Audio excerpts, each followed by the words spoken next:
अस्सलामु अलैकुम व रहमतुल्लाहि व बरकातुहू।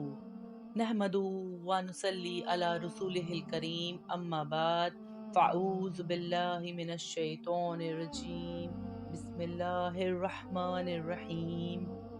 रब्बिश्रह ली सदरी व यस्सिर ली अमरी वहलुल उक़दतम मिन लिसानी यफ़क़हू क़ौली।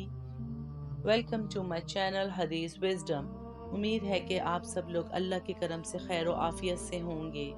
आज हम किताब ईमान के बयान में सही बुखारी हदीस नंबर 29 पढ़ते हैं। हदीस शुरू करने से पहले दुरूद शरीफ पढ़ लेते हैं। अल्लाहुम्मा सल्ली अला मुहम्मदिन व अला आले मुहम्मदिन कमा सल्लैता अला इब्राहीम व अला आले इब्राहीम इन्नका हमीदुम मजीद। अल्लाहुम्मा बारिक अला मुहम्मदिन व अला आले मुहम्मदिन कमा बारकता अला इब्राहीम व अला आले इब्राहीम इन्नका हमीदुम मजीद। सही बुखारी हदीस नंबर 29। हज़रत सल्लल्लाहु अलैहि वसल्लम ने फरमाया, मुझे दोज़ख दिखलाई गई तो उसमें ज़्यादातर औरतें थीं जो कुफ्र करती हैं।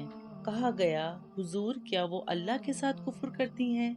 आप सल्लल्लाहु अलैहि वसल्लम ने फरमाया कि खाविंद की नाशुक्री करती हैं और एहसान की नाशुक्री करती हैं।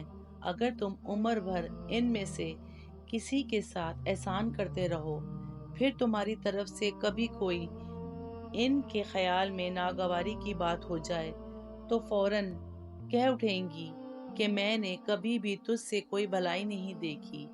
अल्लाह हम सबको इस कुफ्र से बचने की तौफीक अता फरमाए, आमीन। अगर वीडियो अच्छी लगी हो तो लाइक और शेयर करना मत भूलिएगा, और चैनल पर नए हैं तो सब्सक्राइब और बेल आइकन प्रेस कर लेगा ताकि मेरी आने वाली नई वीडियो की नोटिफिकेशन आप तक पहुंच जाए। अल्लाह आप सबको अपने हिफ्ज़-ओ-अमान में रखे, आमीन। मिलते हैं अगली वीडियो में, तब तक के लिए अल्लाह हाफिज़।